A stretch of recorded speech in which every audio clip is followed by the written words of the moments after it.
ज़्यादा व्यू आ रहे हैं इसके ऊपर, तो मैंने खुद के इसके नोट्स बनाए हुए हैं, मैं वो भी आप लोगों के साथ शेयर कर दूँगी।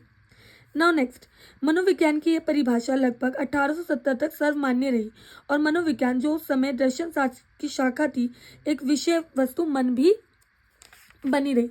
यानी 1870 तक यही माना गया कि जो मनोविज्ञान है वो मन का अध्ययन है, और जो मनोविज्ञान है वो फिलॉसफी यानी दर्शन शास्त्र की एक शाखा है। एक दार्शनिक परिभाषा में मुख्य दो तरीके के दोष पाए गए। ये जो भी दार्शनिक परिभाषा थी यानी मन का अध्ययन या फिर आत्मा का अध्ययन, इसमें दोष पाए गए, दो ही दोष।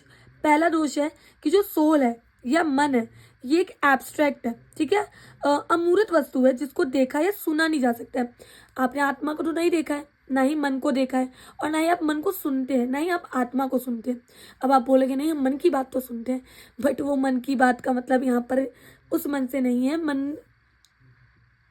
मन की बात सुनने से तात्पर्य है कि अन्य व्यक्ति क्या सुन पा रहे हैं आपके मन की बात को, उससे है। सो अमूर्त वस्तु है, एक एब्स्ट्रैक्ट थिंग है जिसे देखा या नहीं सुना जा सकता, और इसका अध्ययन वैज्ञानिक ढंग से तो हो ही नहीं सकता, क्योंकि साइंस जो है वो पूरी की पूरी फिजिकल क्वांटिटीज पे तो चल रही है या तो ऑब्जर्वेशंस पे चल रही है। तो इस संसार साइंटिफिक तौर पे इनका अध्ययन नहीं किया जा सकता। पहला दोष ये है।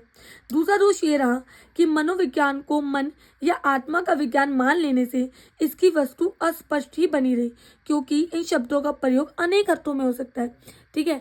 मन को आप दिल दिमाग से जोड़ सकते हैं, आत्मा का अलग तरीके से अध्ययन माना गया है या फिर जोड़ा जा सकता है अलग अर्थों में। तो एक स्पष्ट विषय वस्तु इसकी कभी भी नहीं रही। तो 1870 तक हम पढ़ चुके हैं और उसके बारे में हम जान चुके हैं। हमने दो दोष भी जान लिए कि अगर मन है या आत्मा है तो क्या दो मतभेद है या फिर क्या दो दोष है उसके अंदर। एक, आत्मा या मन का अध्ययन साइंटिफिक यानी वैज्ञानिक तरीके से नहीं किया जा सकता। दूसरा, ये ऐसा विषय है जिसके कई अर्थ निकाले जा सकते हैं। अब जैसा कि ऊपर कहा जा चुका है, मनोविज्ञान पहले दर्शन शास्त्र की एक शाखा थी।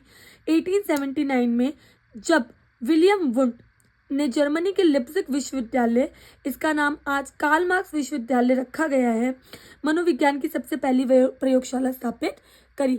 1870 तक यही माना गया कि ये मन का अध्ययन है या आत्मा का अध्ययन है, और इसमें ही मतभेद चलता रहा। फिर टाइम बीतते बीतते आता है 1879 का। एक बहुत बड़े फिलोसफर कह लीजिए हुए या वैज्ञानिक कह लीजिए, विलियम वुंड